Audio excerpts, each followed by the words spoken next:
Hello everyone, welcome to my channel. Keep it simple but significant. I am your host Sasi. Let us start today's discussion.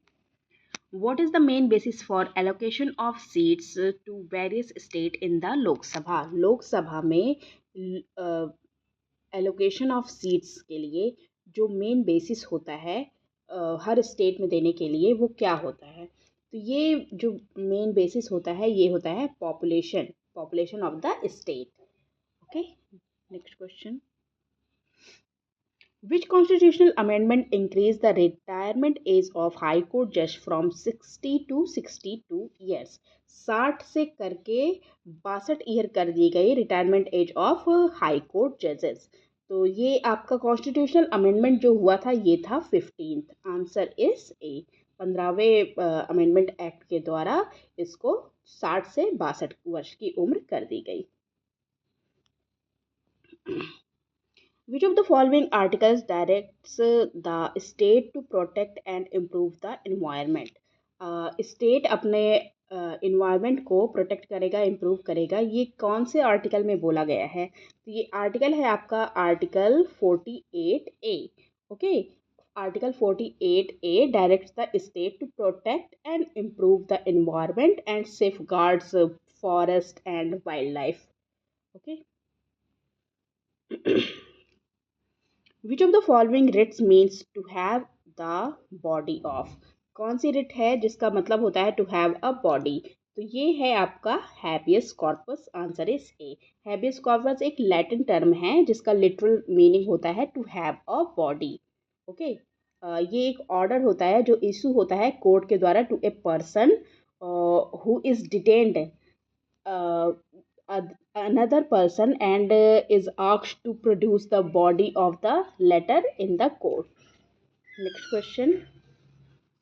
Which act signed by the B.R. Ambedkar on behalf of depressed classes in September 1932 abandoned the demand for separate electorate for the depressed classes? तो कौन सा act sign हुआ था on behalf of B R Ambedkar in for the depressed classes in सितंबर 1932? तो ये हुआ था Poona pact. Answer is C. Okay. Under which of the following rights prohibition of discrimination on the ground of religion is included? तो prohibition of discrimination on the ground of religion ये हमारे constitution के में क्या किस चीज़ को बताता है? तो ये है right to equality. Answer is D. Okay, right to equality is one of the 6 fundamental right. Okay, जो हमारे इंडियन कॉन्स्टिट्यूशन में दिया गया है. और it includes equality before law, prohibition of discrimination on the ground of race, religion, gender or caste या birthplace. Okay. What is the name of seat of Corporation of Chennai? Seat of Corporation of Chennai इसका नाम क्या है? तो इसका नाम है Ripon building. Answer is B.